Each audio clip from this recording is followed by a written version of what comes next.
உங்களோட equity fund எஸ்ஐபியோட பெர்ஃபார்மன்ஸை increase பண்ணணுமா?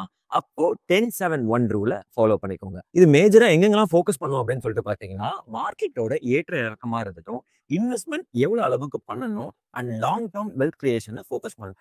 First 10% annual market correction. So 2014லேருந்து 2024 வரைக்கும் S&P BSE 500 இண்டெக்ஸ் கிட்டத்தட்ட 16 டிஃப்ரெண்ட் கரெக்ஷன், அதாவது 9.6%க்கு மேல கரெக்ஷன் ஆயிருக்கு அப்படின்றத ஸ்டடிஸ் சொல்லுது. இதனால நீங்க 10% ஆனுவல் மார்க்கெட் கரெக்ஷனை எதிர்பார்க்கலாம். And also lower NABs accumulate பண்றதுக்கு இது ரொம்பவே ஹெல்ப்ஃபுல்லா இருக்கும்.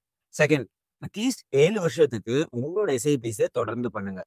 மோதிலால் ஆஸ்வால் ஃபினான்ஷியல் சர்வீஸோட ஆய்வுல என்ன சொல்றாங்க அப்படின்னா, உங்களோட எஸ்ஐபிஸை தொடர்ந்து 7 வருஷத்துக்கு ஈக்விட்டி ஃபண்ட்ஸ்ல டைவர்சிஃபை பண்ணீங்க அப்படின்னா உங்களால 12% வரைக்கும் ரிட்டர்ன்ஸ் எடுக்க முடியும். தேர்ட், ஆனுவல் எஸ்ஐபி இன்ஸ்டால்மெண்ட்டை இன்க்ரீஸ் பண்றது. இங்க பணவீக்கம் ஜாஸ்தி ஆயிட்டு இருக்கு, அதே மாதிரி உங்களோட இன்கமும் கொஞ்சம் ஜாஸ்தி ஆயிட்டு இருக்கு.